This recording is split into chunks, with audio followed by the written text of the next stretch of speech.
Lovely to see so many people out here to help us launch into the world Francesca Wade's wonderful new biography of Gertrude Stein. Welcome to the New York Public Library. Please silence your cell phones. My name is Salvatore Scibona, Weinberg Director of the Cullman Center for Scholars and Writers here at the library.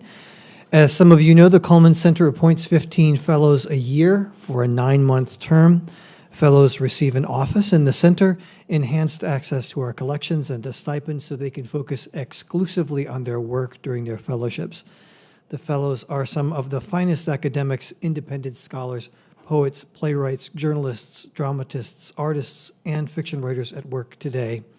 They come here from around the country and the world to use the unparalleled collections housed at this library to write the books of tomorrow. The Cullman Center was founded in 1999. We've just welcomed our 27th annual class of fellows. This series of conversations presents the books they came here to write, books we believe will make important contributions to the intellectual and creative life of the country, and books that will last. Tonight we help launch Gertrude Stein, An Afterlife, the new biography by our friend Francesca Wade. In the words of a recent review in the London Review of Books, it, quote, explores Stein's biography not for explanations, but in order to better enjoy the pleasure of her sentences as a kind of physical delight. Book form calls it thoughtful and thorough, with insightful interpretations of her work embedded in a compelling narrative of Stein's and Toklas's life, and says it makes a convincing case that while her status as a cultural figure is secure, her writing remains, if anything, underrated. And the Telegraph calls the book simply a masterpiece of biography. Francesca will discuss her book with the renowned scholar and biographer Brenda Wineapple. After about 35 to 40 minutes of discussion, our presenters will move on to your questions. If you'd like to ask a question, please think on it as for the first half hour or so, and then write it on an index card. One of the index cards that's on your seat, a staff member will pass along the outside aisles to collect your questions in about a half an hour. This event is being live streamed on YouTube. If you're joining us virtually, please share your questions either in the chat or by emailing cullmancenter@nypl.org. Copies of Gertrude Stein and Afterlife are for sale in the hall, and Francesca has generously agreed to sign your copy after the presentation.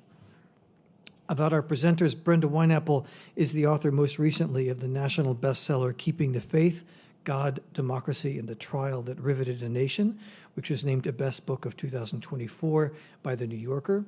Her previous books include The Impeachers, The Trial of Andrew Johnson and the Dream of a Just Nation, and Ecstatic Nation, Confidence, Crisis, and Compromise, 1848 to 1877, both of which were named New York Times notable books. She's also the author of Sister Brother, Gertrude and Leo Stein. Among her many, many honors was a Cullman Center Fellowship in 2023 to 2024, where she worked on a forthcoming biography of Fiorello LaGuardia. Francesca Wade is the author of Square Haunting, 5 Writers in London Between the Wars. She's received fellowships from the Leon Levy Center for Biography and the Harvard Radcliffe Institute.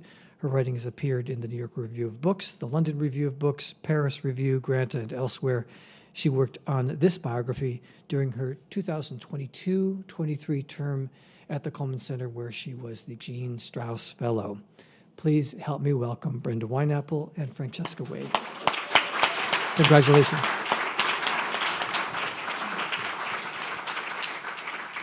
A pleasure to see all of you. Today is Francesca's birthday, not literally. No, the birthday of her book. So you want to celebrate her birthday book by buying it at the end of our conversation, which I'm sure you'll find fascinating because the book is fascinating, beautifully rendered, wonderful to read, whether you know much about Stein, whether you like Stein, you will certainly like Francesca's way into Stein. And one of the interesting things, there are many interesting things about this book, and for the sake of our conversation, I want to touch on something Salvatore said from one of the reviews, which is it seems that Stein is known mostly as a cultural figure as opposed to a writer. Obviously, she wouldn't be a cultural figure if she weren't a writer, but it seems in this particular case a kind of separation in a certain way. And, you know, there's a way in which Gertrude Stein has been I suppose, mocked and ridiculed throughout the 20th century, even while she was alive and after she was dead. She was called the Mother Goose of Montparnasse. She was called the Mother of Confusion. She gets to be a mother a lot, even though she had no children. And she was called, I think it was actually she was featured on the cover once of Time magazine, and also then subsequently called Miss Piggy, which is really appalling when you think about it. So that there's a kind of legendary quality to Gertrude Stein, quite apart from her writing. I want to talk about her writing in a little while. But I want to turn to Francesca, obviously, and say, you know, you came to Stein through her legend, and before we even understand that legend, I think it's a good idea, but you don't want to hear me, you want to hear Francesca, but let's hear Gertrude Stein a little bit. I think that would be an interesting way for us to begin so that we can think about her voice and the kind of writing she does.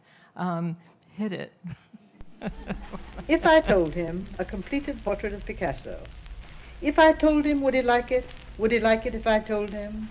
Would he like it? Would Napoleon? Would Napoleon? Would he like it? If Napoleon, if I told him, if I told him if Napoleon, would he like it if I told him? If I told him, if Napoleon? Would he like it if Napoleon, if Napoleon, if I told him? If I told him if Napoleon, if Napoleon, if I told him? If I told him, would he like it? Would he like it if I told him? Now, not now, and now. Now, exactly as kings, feeling full for it, exactitude as kings, so to beseech you as full as for it, exactly or as kings. Shutters shut and open, so do queens. Shutters shut and shutters, and so shutters shut and shutters, and so shutters, and so shutters shut, and so shutters shut, and shutters, and so shutters shut, and so, and also, and also, and so, and so, and also. Exact resemblance to exact resemblance, the exact resemblance as exact as a resemblance. Exactly as resembling, exactly resembling, exactly in resemblance, exactly a resemblance, exactly and resemblance. For this is so because. Now actively repeat it all, now actively repeat it all, now actively repeat it all. Have hold and hear, actively repeat it all. I judge. Had enough? It goes on. So I'd like to turn to Francesca. Let's just place ourselves in that piece first. I mean, when was it? Where was it recorded? Tell us a little bit about it, and then I want to know all about your book, which I know.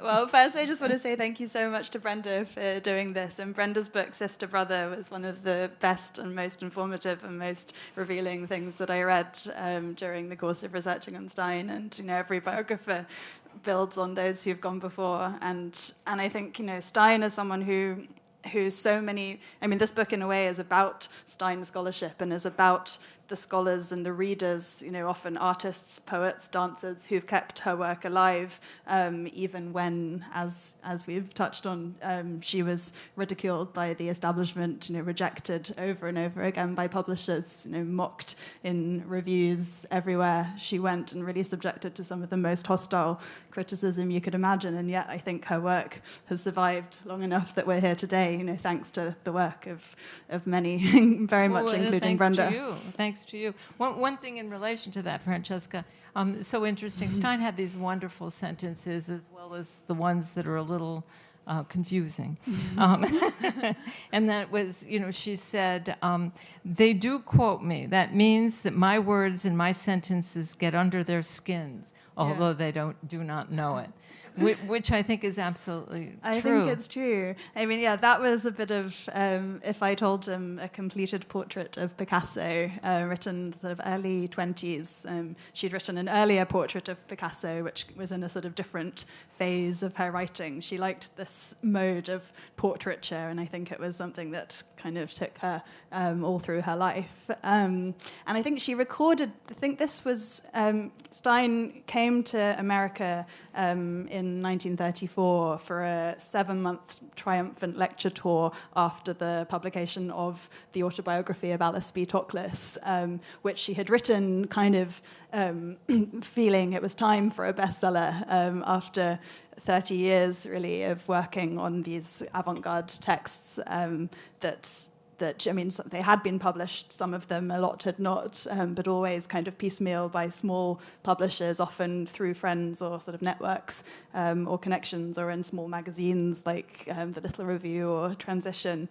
And she came to America having written her memoir, which had become a sensation. And the reception of that, even when it was absolutely rapturous, is sort of interesting, because a lot of the tenor of it is people saying, thank goodness Gertrude Stein has proved that she can make sense after all, and in a way rather backfired for her, because actually if you read the autobiography closely, it's full of references to her earlier texts. It's almost like a sort of traveling salesman's kind of portfolio, and she very much hoped that people would be drawn in by the gossipy tales about Bohemian Paris, but that it would really draw attention back. But while she was in America, I think it was at Columbia University actually, she recorded a kind of a vinyl record of her pieces, and it's available on the Penn Sounds website, and it's an amazing resource, because I really find hearing Stein and reading it aloud and hearing it aloud really opens it up. So it's quite amazing to be able to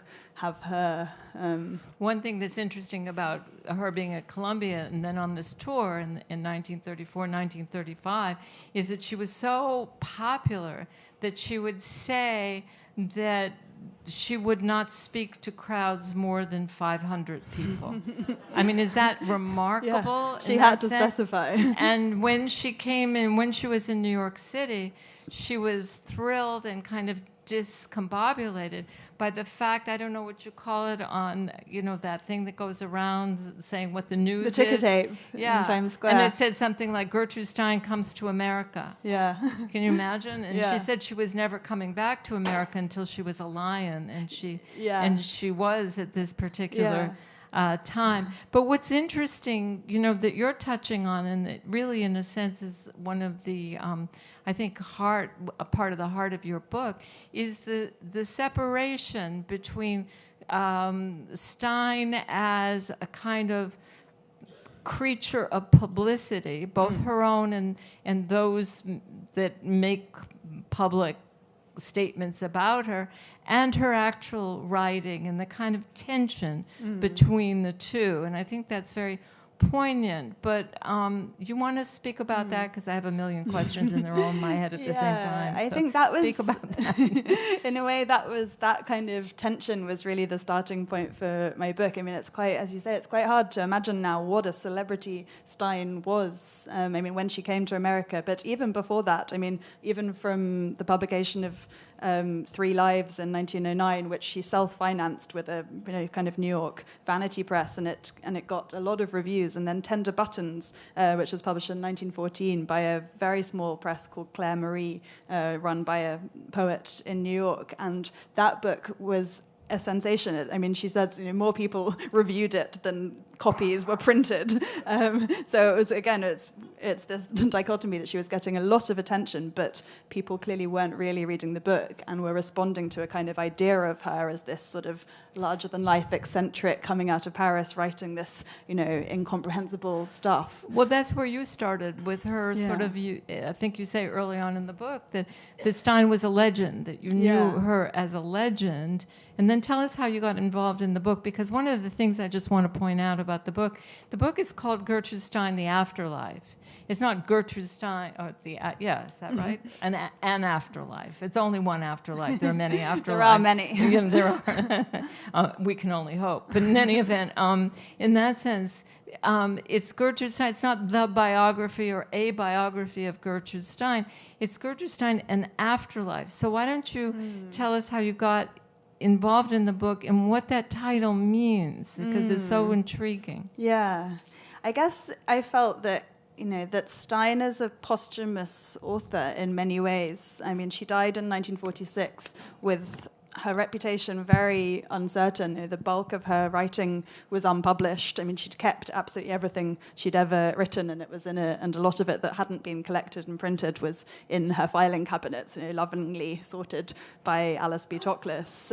I was interested also because I think she very much had a sense of her own futurity. I think after the success of the American tour, in a way, Stein had built herself up wanting fame. She wanted readers, and that's another of these odd tensions that Stein's writing process, in a way, was so solitary and relied on a really sort of internal set of processes, and yet she wanted very much to have a public for her work, and she was very canny about the way she presented herself. She loved to, pose for photos by Man Ray.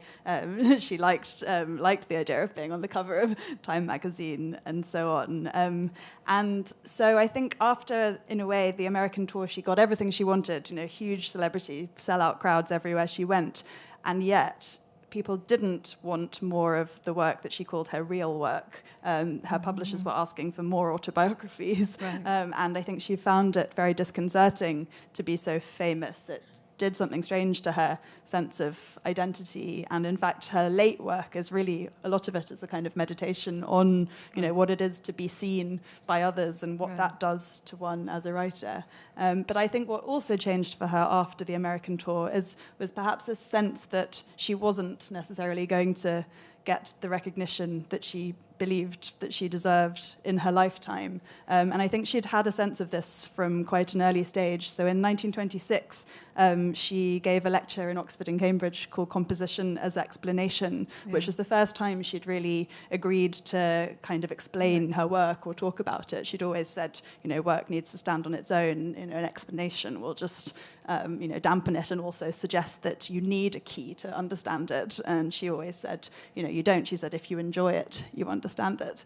But in that lecture, Composition as Explanation, she said that she thinks that truly radical art is always ahead of its time. She said the artist is always an outlaw until he is a classic. Yes, the creator of the new composition in the arts is an outlaw until he is a classic. Yeah. A great line. It's really and it terrific. Was true. I mean, and so Stein was an outlaw, but she perceived, and I think in a way this book is arguing presciently, that she would become a classic if only the work was to be available for those readers who she knew she might never meet, but who might come in the future. And so in 1937, so a few years after the American tour, she was invited to give her papers to Yale University Library. And this is, I think, the kind of start of the boom in sort of archives and kind of manuscript collection at universities. And Yale was building up a sort of, a canon building endeavor, collecting the papers of writers. And there was a particular curator there, Norman Holmes Pearson, who was interested in kind of modernist women poets. And so he kind of courted Marianne Moore, H.D. and Gertrude Stein. And I think for Stein, this seemed like a perfect kind of compromise. If people weren't going to want to publish her work there and then, she could give it to the archive in the sort of trust that people would, like us would come and would find everything they needed there. And yeah. Well, also, it's what happened too is that Alice Toklas made sure that there's what's it called, the Stein. I mean, the Yale's collection of Gertrude Stein is published, actually. I mean, these were published volumes. Yeah. And everything, practically everything, was published. Yeah, well, this was Stein's dying wish, and her will, which she drew up shortly before she died in 1946, she left instructions that every word she'd ever written should be published. And if Toklas needed to, she could sell paintings from the art collection to fund this. And she appointed Carl van Vechten her literary executor. That's right. And that was that. So this is where I start the kind of second half of the book, which is sort of the story of the ways in which Stein's kind of survivors, family, friends, associates, and readers really, and scholars took up the baton from there. Right. Well, it's an interesting phenomenon because Stein, I have another great quote from Gertrude Stein. She says, in this wonderful rhythm of hers, "The lives of great men all remind us we should leave no sons behind us." And so she who had no human progeny, she had this vast corpus of work. Babies, as she called them. Babies, yes, that she wanted to leave behind. And then she left, and I think this is one of the, interesting aspects of Francesca's book. She left, of course, Toklas behind, who Toklas lived another 20 years, and guarding the Stein flame. And one of the interesting things, and I want you to talk about that, because this is where we get into the afterlife. Stein herself once said, and you quote this, and it's one of the lines I like about from Gertrude Stein. She once said, "Dead is dead." And one of the points I think of Francesca's book is dead is not dead, precisely because of this afterlife that comes into being with generations, not just of scholars or writers, but just ordinary readers who come, Yeah, exactly. Yeah, I think there's so many. I mean, afterlife.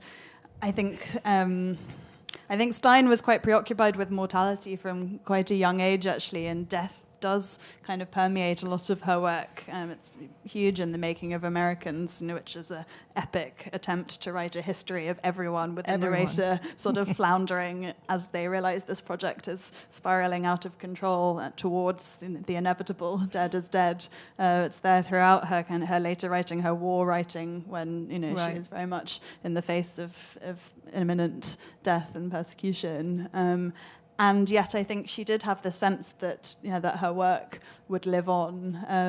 And that's where Toklas really came in. And Toklas is such a she's quite a shadowy character, I think, in the first half of this book, as she was in life to many of their friends. And when Stein died, a lot of friends wrote that they couldn't quite imagine who Toklas would be without Stein. They'd hardly even heard her speak, and so devotedly had she served Stein. And I think in a lot of their relationship, I think was quite performative and quite sort of theatrical, sort of devised in this kind of shared kind of myth creation of Stein, the genius. And a genius needs a wife, and they played geniuses I have sat with, presumably in that sense. Yeah, but they played into these stereotypes, which they were playing with, I think, very artfully, and yet it has morphed into something of a caricature. So I did want Toklas to come out. Well, she does very much, and I think that as a result of that, one of the implications of your book, sort of to step back from it for a minute, is that all work of art, and certainly biographical work in this context, is an act of collaboration. Yeah. That it's never one single person. You think of a biography as a single person. It's a biography of X, of Gertrude Stein, say, which it is to a certain extent, but you can't have one. You can't have a Stein without a Toklas in this case. And they, as you say, played with that whole concept. Yeah. And you see the play right in the title of the autobiography of Alice B. Toklas by Gertrude Stein. It's like, right away doesn't make sense. Yeah, no, I think that's the thing, that their identities merged, and I think that's something that really came out in studying the archive too, and I think it really became clear how much not only the legend but also the writing was a sort of collaborative enterprise, kind of so sort of private and intimate, and taking place very much in the kind of domestic space. I think this is why Stein felt so kind of discombobulated after becoming so public, because really her writing, a lot of her writing is all about the pleasures of home and of sort of solitude and of the relationship. And in fact, a lot of the sort of kind of lesbian imagery in her work had really gone pretty much unnoticed, whether people were being sort of coy about it or, just weren't actually reading the work. And that's something that came out very much in what was sort of found in the archive, which brought up a lot of questions for Toklas about who essentially, I think, was a very private person who'd happened to be sort of spend her life with a very public person and had to negotiate the tensions that involved for her. But then didn't people also have to negotiate Toklas, to a certain extent, because she lived another 20 years. This is, again, part of the afterlife. And I think one of the salient features of your book is coming into contact with information that nobody had been able to see before, namely me. I wasn't able to see the damn stuff. So explain my frustration.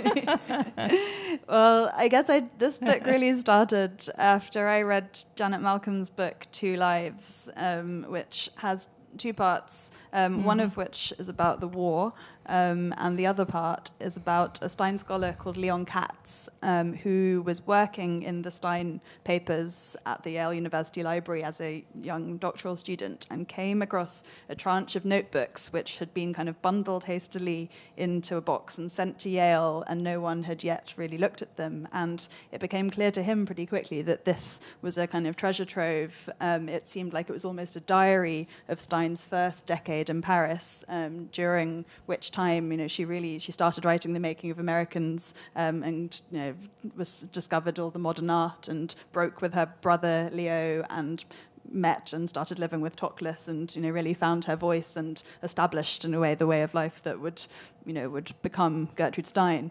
And Toklas had been very reluctant really to talk to biographers. I mean, very soon after Stein died, quite a few people had kind of come forward as sort of candidates wanting to write about her with, more or less kind of scurrilous motives. And Toklas's kind of approach was that she wanted people to write about Stein's work.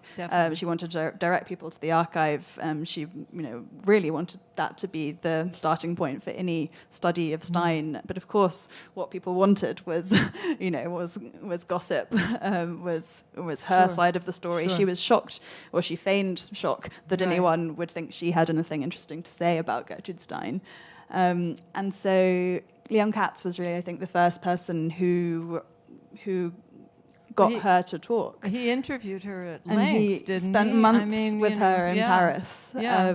And he had sort of said at the outset, this was for a thesis, but that he wouldn't publish the transcript of their interviews until she was happy for him to do so, which I think freed her up to be pretty frank and open. And also there was this added element for her, which was that she hadn't seen the material that he had, these notebooks. He had transcribed them all and took them with him to Paris. And this was the first time that Toklas was seeing Stein's first impressions of her, which were not favourable, and was really seeing a different side to Stein, which was obviously intriguing, but also very strange and potentially distressing for her to suddenly have this this sort of private side of her partner kind of revealed to her.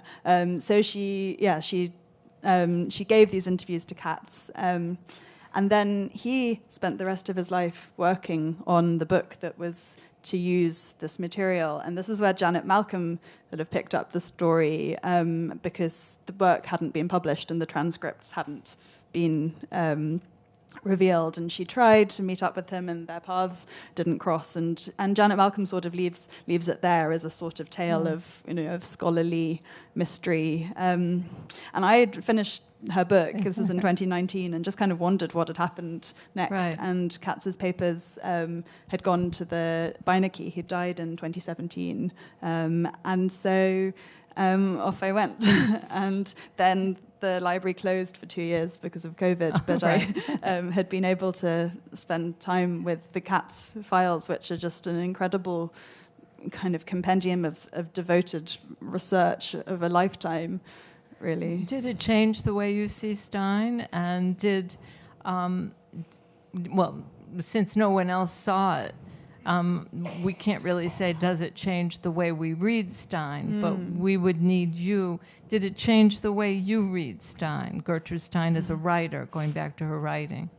It definitely did. And I think, in a way, it brought her to life, and it sort of humanized her, and I think also humanized Toklas, to see whose voice, really came out. And it was probably, I'd read Toklas's memoir and her famous cookbook, but in a way those are both so sort of mediated and so kind of self-conscious. And so to see her speaking quite openly and vulnerably and kind of off the cuff and, remembering events and personalities, often people, the memories were often of people who in a way had been kind of written out of the Stein legend. I think in her first years in Paris, before she was really, hosting salons for American, expat lost generation writers, Stein was quite unhappy. She was, as you write, she was, struggling in her relationship with her brother, who thought her work was nonsense. And she was spending a lot of time working on the making of Americans, grappling with this sort of structure of human character, which everyone thought was mad, and yet which she was getting sort of more and more obsessed with. And then she meets Toklas, and there's this beautiful moment in the making of Americans, 500 pages in, more like 700 pages only, in. 1,000 pages long. Where she's talking about how discouraging it is when no one understands you, and when you're a writer and you have a vision and you believe that what you're doing is important and you have a clarity, and everyone around you is saying this is nonsense. And then she says, then someone says yes to it. And it's a sort of breathtaking moment, in the book, which is so, full of sort of undulating repetitions. And suddenly there's sort of this moment, and that is Toklas, really. And I think seeing that process of recognition and of sort of emerging collaboration through Toklas's eyes, and through her talking to cats, I think was what kind of unlocked it for me. Right. No, it's interesting because there's a kind of evolution then too, from talking about the making of Americans. Then I'm skipping lots of Stein, but people know then the autobiography, which is the collaboration of two, and then she moves even beyond that to the collaboration of everybody's autobiography, which is the book that follows the autobiography of Alice B. Toklas, so that she's writing everybody's biography, which takes you back to the making of Americans, but it's about everybody except she's writing it. And so it's a sort of interesting project that she's going on and on in relation to the whole idea of someone says yes. And it reminds me in the autobiography of Alice B. Toklas, Stein says, let me see if I can get this right, an artist needs appreciation, not criticism. If he gets criticism, he's not a real artist, or something to that effect, So that there is that sense of importance of a readership, and I think what became so clear, I think, from reading the interviews is how Toklas was that reader, and Toklas as reader is sort of a theme that runs through their relationship. In 1930, they set up their own publishing house together, the Plain Edition. So Toklas literally became Stein's publisher. And I think, Stein enjoyed having a sort of in-house kind of production process, because I think, she was so aware of books as sort of commodities she was kind of putting out sort of through Toklas into the world. And in a way, though, that also removed the necessity of having to be rejected and, show her work to people, the publishers who weren't interested in it. She always really believed I don't think she cared really about the people who didn't like her work. She sort of, thought that's irrelevant. She was writing for those who wanted it. She writes, I think it's in everybody's autobiography. No, I think it's in Making of Americans. She writes, I love this line. She writes, I write for myself and strangers, which I think all writers do. And which is really wonderful. But yeah, I think she definitely wanted and didn't want. She had a love-hate relationship with I think with the public and with the whole industry of publishing, which is fascinating, really, in that particular in that way. Yeah. So that in a way you're collaborating then with Stein. Another thing that you found too in relation to the notebooks, and I think the way Toklas and Stein negotiated not just their relationship but writing was maybe you could do it quickly, the whole idea of May and just the use of language itself. Yes, yeah. There's this story in a way is all about how little attention people had really paid to Stein's writing. Right. One of the books that was published posthumously was a text called Stanzas and Meditation, which Stein had been writing in 1932, just before she broke off to write the autobiography, the text that that is a total departure in style, much more open and accessible, and also puts Toklas, not only at the heart of her life, but actually takes on her voice to see herself through Toklas's eyes, as if to say, I am only myself when I'm seen by Toklas.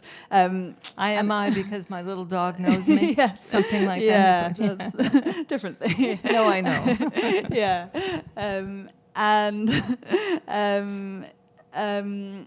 It was the scholar Ulla Dido, much later in the 70s, was looking at the manuscript of Stanzas and Meditation. I mean, it had been published, but she went back to the manuscripts and noticed this strange pattern of corrections where hundreds of times in these notebooks, the word may had been crossed out and replaced with either can or today or something sort of similar but not the same. And the publishers had published the text with the corrections without noticing that it, that it totally changed, made no sense, because they must have just assumed it's Stein, it doesn't really matter. But actually, it then transpired, and in fact it was Leon Katz who really got the story from Toklas, that summer while Stein was working on the stanzas, she had come across a novel she'd written back in 1903 when she'd just moved to Paris, which was a very lightly veiled autobiographical novella about a love triangle involving herself and two other women, one of whom was called May Buxtever. And so Dido sort of surmised the crossing out of May was Toklas's revenge on Stein for having not told her about this relationship. Scholarship is wonderful, isn't it? Yeah. I mean, you'd never be able to find out this in this particular way. And that novel becomes an important part of the afterlife because it was because Stein mentions this this rediscovery very, very briefly in the autobiography. She says, a few weeks ago I found an old manuscript in my cupboard, and just sort of moves on. And so it was Donald Gallup, the very smart young curator at the Yale Archive, who'd been tasked with cataloguing Stein's papers just after her death.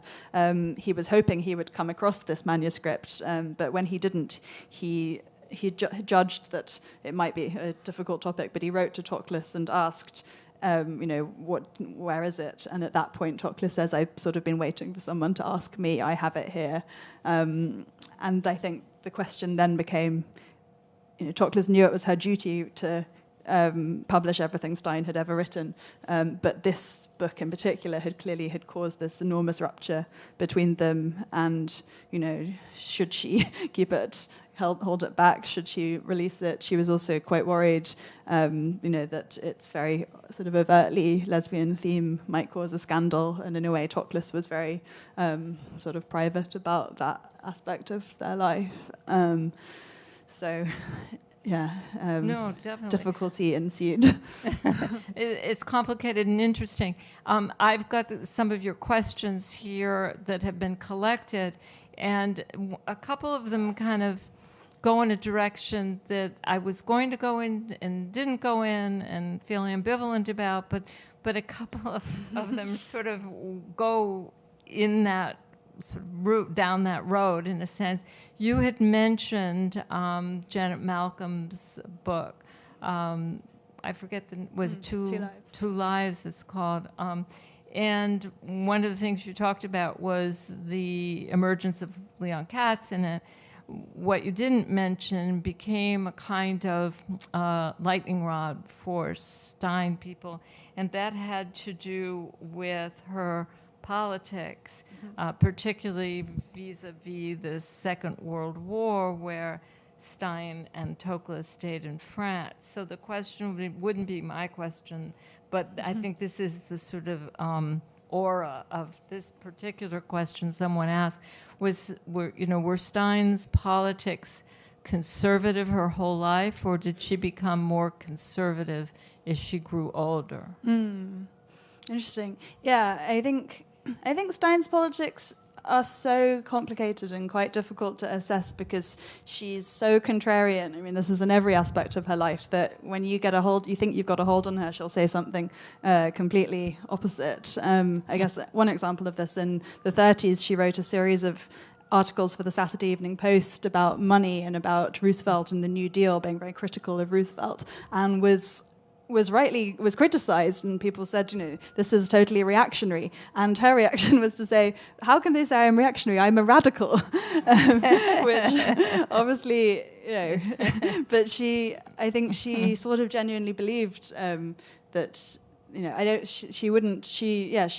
she sort of voted Republican, except she very much liked Grover Cleveland. Grover Cleveland. is the one person.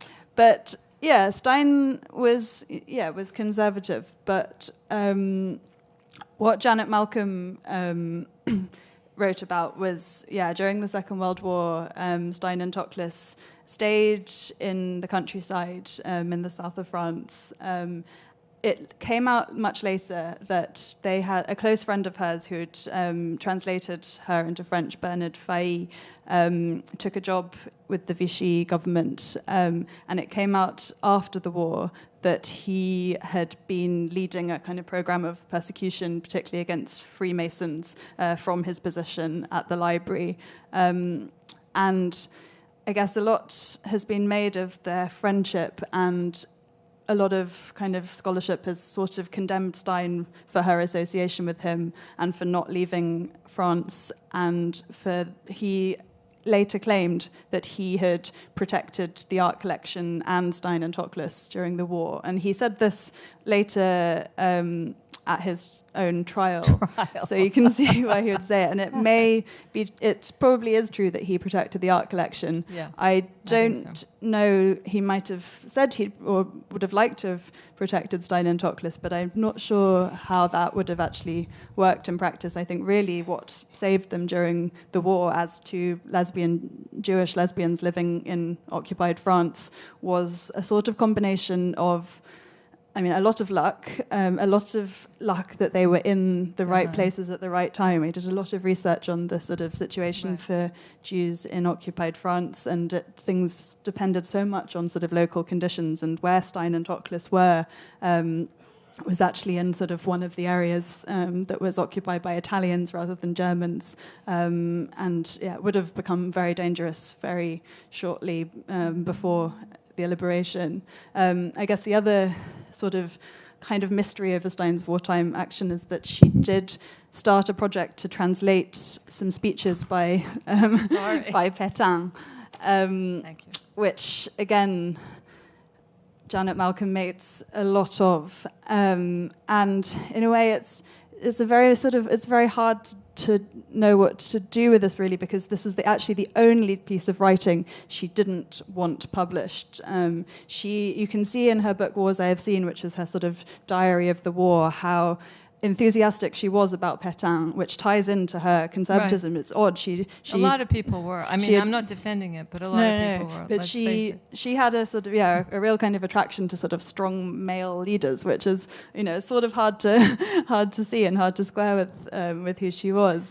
But a lot of people in France were excited, supported Pétain at the moment of the armistice, and it took a while for people to realize that the Vichy government was collaborating with the Nazis, and especially when you're living in rural south of France without radio. But just, I think you can see how Stein changes her mind about Pétain in the war. And I think at the moment of the armistice in 1940, I think it was pretty easy, and it's not admirable exactly, but nor is it villainous to want a peaceful life in a way. I think it made sense for her to stay where she had friends, to stay where she could work, and over the course of the war, she changed her mind. And she didn't want the Pétain speeches published. And it's impossible to tell actually whether this was a writing exercise or something Faye had asked her to do. Well, I don't think you put this in the book, I'm not sure, so forgive me, I don't remember right now. But she actually sent the translations to Bennett Cerf at Random House, who was going to publish them. And because of the mails... Well, he wasn't going to publish them. Well, because of the mail, he didn't get them. And then when he got them finally, I don't know if it was like 44 or 45, he finally gets them. And he's horrified, and he telegraphs her, and she cables back to him, "Keep your pants on, Bennett." This is like, I don't want this. She anymore. says, "Keep your pants on, Bennett." That letter was written in 1941. Exactly. So in that sense, I mean, people changed, and But I think, and this all came, Janet Malcolm's book, I think it was 2007, and this came up again in 2011 when the Met and the San Francisco Jewish Museum put on a big exhibition of the Stein's collection, and there was a lot of pretty heated sort of discourse starting in the New Yorker and kind of spreading out, kind of arguing this work was saved from Nazis by collaboration, and I think that, which really meant that Bernard Faye, who undoubtedly was a collaborator, had something to do with it, and I think that spiraled out of control to the extent that Stein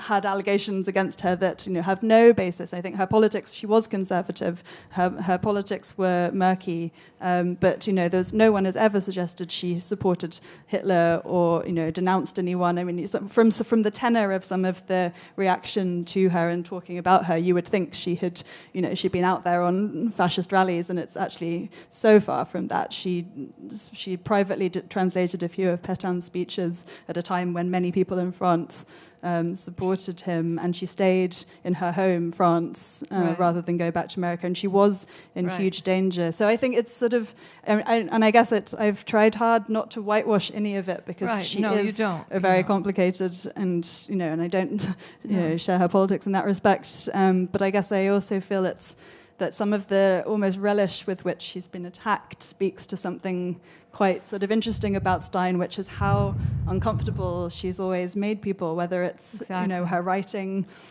has turned people off, people, her appearance, and then the politics, and it sort of has felt like this has characterized her reception from the start, and it's interesting to unpick what it is about Stein that has inspired such hostility. Such vitriol. I mean, as you say, it's very interesting because it goes back to our sort of where we started, is that she does inspire mockery or hostility. I mean, and you wonder, is it her work or is it her person? And I think it's a little bit of both. I think it's definitely the work itself seems to fly in the face of easy comprehension, and she's actually taxing the reader in a way that creates a kind of pushback in a certain sense. Which is what I think I find so exciting about Stein's work. You know, she requires a totally new way of reading. You know, she goes in the face of, you know, every expectation that one has of encountering a piece of writing, which is, I think, why it's so nice to hear it aloud, because I think, you know, then you can sort of attune to the sounds and the rhythms, and sort of get closer to kind of, you know, sort of let images come into your mind. And, you know, we haven't even talked about how she'd studied psychology and then sort of neuroscience, and I think this sort of combination of her scientific background and the kind of immersion in modern art and her first years in Paris, and, you know, her close friendship with Picasso, who was on the verge of Cubism, sort of all combined to create this work that was totally unlike anything that had been done before. Right, and I think also by implication, her work is constantly making you think about what language is. It's a kind of philosophy of language, you know, as much as it is a portrait. It's not just a portrait of, say, Picasso, as we heard. It's what is a portrait, you know, of someone. Yeah, how do we perceive? How does the brain it? Process meaning? And you know, how do we expect words to fit together? And what might happen in the neural pathways if words are put together in completely new and fresh ways? Right. And, you know, how can you make a word mean something new that, you know, doesn't carry with it all the associations of the, you know, entire history of literature? Right. But how can you hold a reader in the present moment, you know, bringing them almost as close as possible to the moment of composition? I think Stein asks these questions all the time, from beginning to late. And you see that in something like Tender Buttons, which is prose, but it's poetry. And it's illuminating because it makes you think. It makes you part of the process that she's undergoing, and it really asks interesting questions. In relation to that, one person here asks, what are the best tidbits that you learned about Gertrude Stein's Saints play and its first staging? And one of the things we should mention is that, you know, all genres are open to Stein, and she did opera libretti as well as poetry, as well as composition as explanation. Yeah. But you want to talk a little bit about... And a Broadway opera, the most avant-garde opera Broadway had ever seen. Yeah, I mean, this was part of the following on this sort of huge success of the autobiography. Her opera Four Saints in 3 acts was staged first at Hartford in Connecticut, and then here, and it was this kind of sensational production. The Virgil Thompson set it to music, and Florine Steptheimer created this kind of white cellophane set design, and they had an all-black cast playing these saints, and it's an incredible thing to hear and see performed or hear performed. There's a brilliant rendition of it a couple of years ago by the actor David Greenspan, who performed it as a sort of one-man show. There's a lot of stories. No, it's wonderful. And speaking of that too, somebody else in a different kind of question but related was about Toklas and her cookbook. But also I'd add to it, you know, the book, you make a nice point about the book, What is Remembered, that she finally wrote a memoir. And when your nice point about it was the passive voice. Yeah, it's what is remembered rather than what I remember. Which ends at Stein's death. Too. Yeah. In that particular sense. Yeah. Here's someone who wants to know what your favorite what your favorite of Stein's works are. Oh, there's so many. I mean, I think I sort of... She won't be angry. I like her sort of midpoint work around sort of 1912 to 1914, I think I like best, which is this moment where she's finished The Making of Americans and she's moving out of her sort of early portrait stage, which is a lot of the sort of repetition and with slight variations style, and then she suddenly is moving into a sort of new style where she's trying to kind of shed words of associations and put them together in new ways. And so things like I guess it's the style that leads into Tender Buttons, which I guess I'd often suggest as a sort of entry point into Stein. Where would you, if some people in the audience, which I doubt, but want to begin with Stein after they read your book, where would they go? I mean, there's so many different ways. I mean, the autobiography, does hold up as a way in, as long as you do pay attention to where she mentions earlier works. 3 Lives, I think. 3 Lives, I think that's wonderful. Still. Absolutely, absolutely. When she was working on that, she kept wanting to change things, and she kept bothering the publisher. I forget his name now. And finally, he wrote to someone and said, "Tell her I'm dead," because she was very meticulous about making sure people didn't boulderize or expurgate her or add own commas work. Or add commas, right? Which was very tempting to do. Yeah, because people wanted to change her grammar, add commas, take them away, kind of normalize her. Yeah, and she wouldn't be normalized. And 3 Lives she wrote she wrote the middle story Melanctha while sitting for Picasso's portrait in 1905, and with the portrait which is now in the Met. And she described it as the first definite step out of the 19th century and into the 20th century in literature. And I sort of start the book there in a way because I think sitting for that portrait was such a moment for her of I guess, yoking her identity with Picasso's. And of course, by the time she wrote that, Picasso was, his cubism was fated and he was, selling and famous, and her sort of version of cubism was not. No, it was very different, I think, also in language as opposed to visual arts in that particular sense.